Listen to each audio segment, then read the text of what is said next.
What is the most dangerous sin? Most people would probably answer murder, adultery, blasphemy, or idolatry.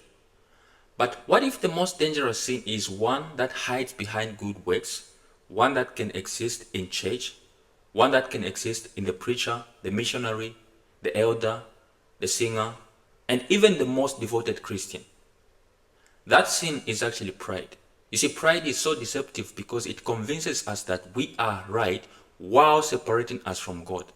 It can wear the mask of holiness, humility, intelligence, success, morality, and even religious zeal.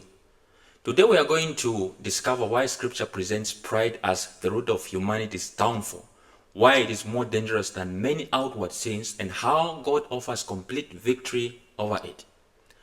Now, stay with me until the end, because what Jesus teaches about pride could determine our eternal destiny. Before there was sin on earth, before Adam and Eve, before Cain murdered Abel, there was pride. Isaiah chapter 14 verse 12 to 15 describes Lucifer saying, "I will ascend into heaven. I will exalt my throne. I will be like the Most High." And in Ezekiel 28 verse 17 it says, "Your heart was lifted up because of your beauty." Notice something remarkable here. Lucifer didn't begin with murder. He didn't begin with theft. He didn't begin with adultery. He began with self-exaltation. Every other sin grew out of pride.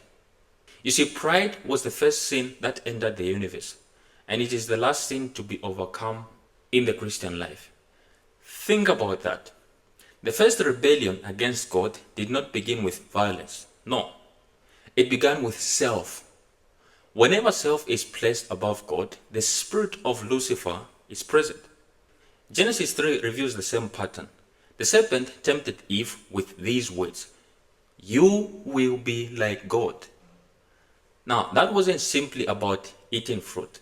It was about independence from God. Pride says, "I know better. I don't need God's counsel. I can determine truth for myself." You see, the very essence of sin is replacing God's will with our own. Romans chapter 5 teaches that through one man's disobedience, sin entered the world. And behind that disobedience stood pride. Notice how pride always promises elevation, but always ends in humiliation. Proverbs chapter 16 verse 18 says, "Pride goes before destruction, and a haughty spirit before a fall." Every time, without exception. Now, here is why pride is uniquely dangerous. First, it hides itself. You see, a drunkard knows that he is drinking. A thief knows that he is stealing. But a proud person often believes they are humble. Pride blinds us to ourselves. Jesus illustrated this perfectly in Luke 18. The Pharisee prayed, "God, I thank you that I'm not like other men." Meanwhile, the tax collector simply cried, "God, be merciful on me, a sinner." Now, the question is, among these two, who went home justified? Not that religious leader, but a broken sinner. Why? Because God can forgive confessed sin. He cannot save the person who sees no need of salvation. James chapter 4 verse 6 says, "God resists the proud, but gives grace to the humble." Think about these words. God doesn't merely dislike pride. He actively resists it. Imagine trying to live the Christian life while the Almighty Himself is resisting your attitude. Second, pride corrupts good works. Jesus warned about praying to be seen, giving to be praised, fasting for recognition. The action may appear righteous, but if pride is the motive, heaven does not accept it. You see, the greatest danger to the church does not come from persecution, but from self-confidence and spiritual pride. History proves this true. Churches often survive persecution. They frequently collapse under pride. Now, if pride reveals the spirit of Satan, humility reveals the spirit of Christ. Philippians chapter 2 says that although Christ was equal with God. He made himself of no reputation. He took the form of a servant, and he became obedient unto death. Yes, even the death of the cross. Think about the creator of galaxies, washing dirty feet, touching lepers, saving sinners, dying for his enemies. That is heaven's definition of greatness.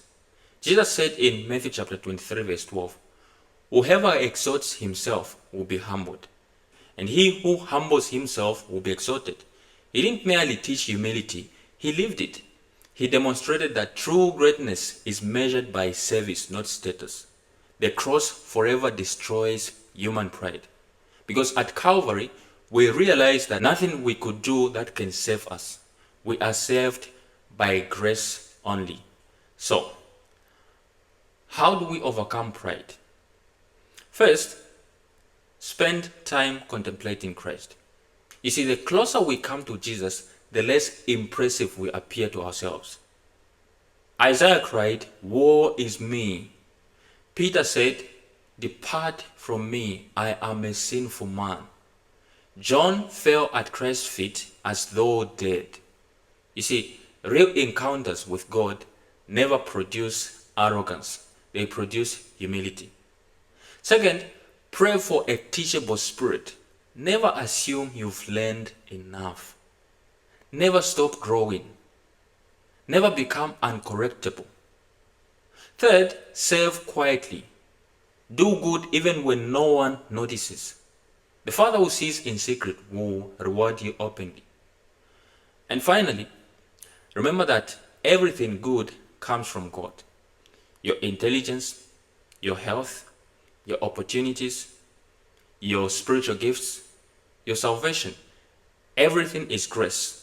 As scripture asks, what do you have that you did not receive?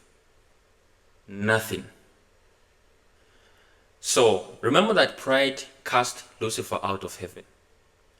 Pride brought humanity into sin. Pride crucified the Son of God. And pride still destroys souls today. But humility opens the door for God's grace. The safest place in the universe is not where people admire you. It is at the foot of the cross. There, at the foot of the cross, every reason for boasting disappears completely. There, self completely dies. There, Christ is exalted. May our daily prayer be the words of John the Baptist. He must increase, but I must decrease.